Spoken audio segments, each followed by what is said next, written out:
on this matter? Really, you asked about 12 questions. Because I don't want to interrupt you during the course of the interview because I know there's a time constraint.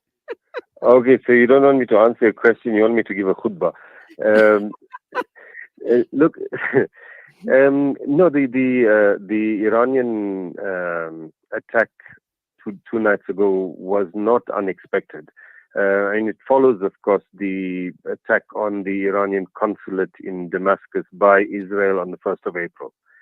And that, I should just say, comes after a long line of provocations from Israel's side. So in Syria in particular, the Israelis have attacked over the past few years a number of Iranian installations, assassinated a number of military officers, Iranian military officers, etc., in Syria.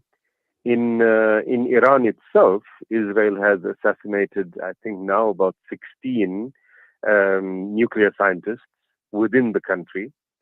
And despite the fact that Iran has regarded Israel as an enemy from 1979, from the Islamic Revolution, Iran has not really responded to these provocations in any way against Israel.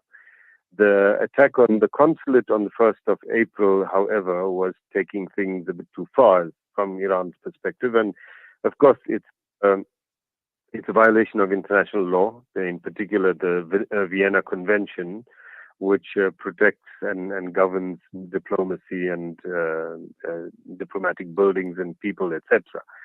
And when the United Nations Security Council basically refused to do anything about the attack on the consulate, not even issue a statement to condemn it, then Iran promised that it would respond. So for the past 2 weeks, we've all been waiting for what that response might be. And that's what we saw 2 nights ago. So the Iranians were clear that their response was simply kind of tit for tat in terms of the consulate attack or the attack on the consulate. And they were not wanting to start a war. And, soon into the evening, 2 nights ago, they then informed the United Nations that as far as they were concerned, they were done. The matter is concluded, as the ambassador said. Israel attacked them, they attacked them back, and it was over. So where we are now is that we wait to see whether Israel decides to escalate. There's a chance that it would, despite the fact that the Americans don't want an escalation and don't want a regional war. But Israel, unlike Iran, we should be clear, Israel is not a rational political actor, certainly not with the current government that they have. So it's possible that they will decide to escalate the matter in some way. There's some suspicion by many people that they might decide to attack some or other nuclear facility inside Iran. If that happens, then the escalation thereafter will be very quick. Iran will not take it lying down. Iran will respond in like manner, and we could see things escalating very, very fast. Let me just end that by saying that for the past, more than 45 years, of the Islamic Republic of Iran, despite all the saber-rattling and rhetoric from Iran's side, this is the first time that Iran has actually directly attacked Israel. So the 1st of April attack they regarded as extremely serious, but also that what we saw 2 nights ago is Iran indicating that they will no longer accept Israeli aggression, and they're willing to do something about it. So going forward then, what does the worst case scenario look like, Na'eem? I'm thinking if Israel does in fact attack Iran now because for whatever reason, despite the United States cautioning them not to counterattack, so to speak, what would that worst case scenario look like? Worst case scenario is that in the next few days, Israel launches an attack against Iran, possibly and most likely within Iran itself, perhaps against some of its more exposed nuclear facilities. And if that happens within hours, Iran will respond.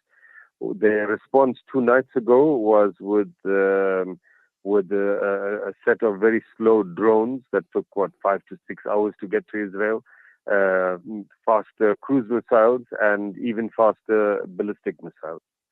But all of these are weapons that Israel and the United States and others know that Iran possesses.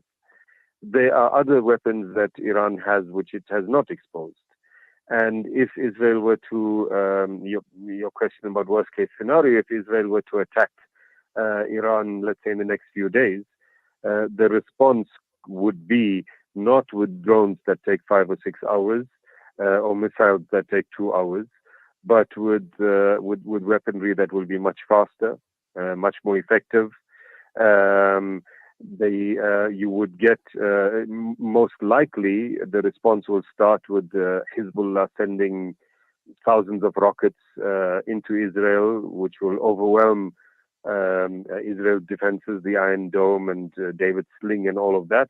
And once it's overwhelmed, Iran will take action. You'll get missiles coming perhaps from Yemen, and it will become a regional war.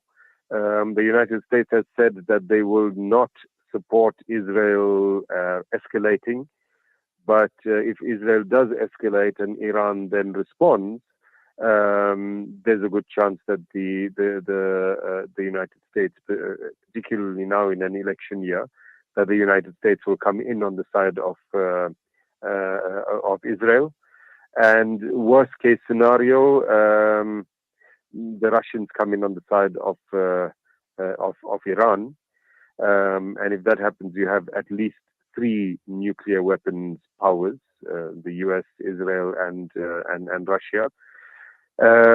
So yeah, things can get very messy, and the whole region will go up in smoke. Okay, my final 1 or 2 questions is: we've heard Russia suggesting that they would come to the defense of Iran. Can Russia afford to come to their defense because they having a war in their own hands with the Ukraine?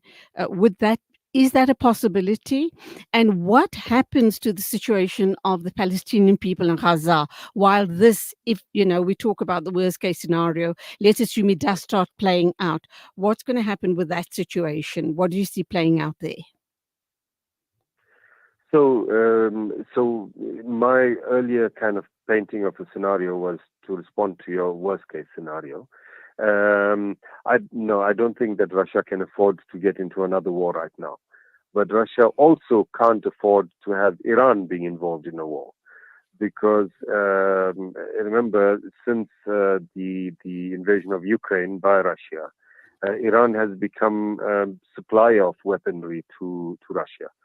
Those drones that we saw going towards Israel 2 nights ago have been used very effectively by Russia in Ukraine, among other Iranian weapons. So Russia certainly doesn't want a situation where there's a war that Iran is involved in, and that will deplete its own supply of weaponry. But it also can't afford to open up another front for itself. But if Iran is attacked and Iran then responds and there is a war and the United States does get involved, Russia might, against its own desires, be forced to do so. Your second question is perhaps, I think, a more important question. We saw already, not just 2 nights ago, but even from before then, with all the speculation about what will Iran do, etc., that for a very brief period, the genocide in Gaza was forgotten. We woke up yesterday morning hearing that, while many of us were watching the fireworks over Israel that night before, We woke up Hmm. yesterday morning to hear of major massacres in Gaza. If such a war unfolds on a regional level, while Israel's resources would be severely stretched, they will take the opportunity of the fog of war to go into Rafah and to literally massacre, thousands of people. No media, perhaps Al Jazeera, but no other media is going to be reporting on it because they're going to be looking at the war between Israel and Iran, and especially if others get involved. So that's a real danger. In fact, the Iranians said yesterday morning that for the past 6 months they've been quiet because they didn't want to take any attention off from Gaza. But that's a real danger. Of course, if such a war does unfold, Israel will commit those massacres in Gaza, but it will also be forced then to stretch out its military. It will get attacked from the north by Hezbollah. It'll get attacked from other sides.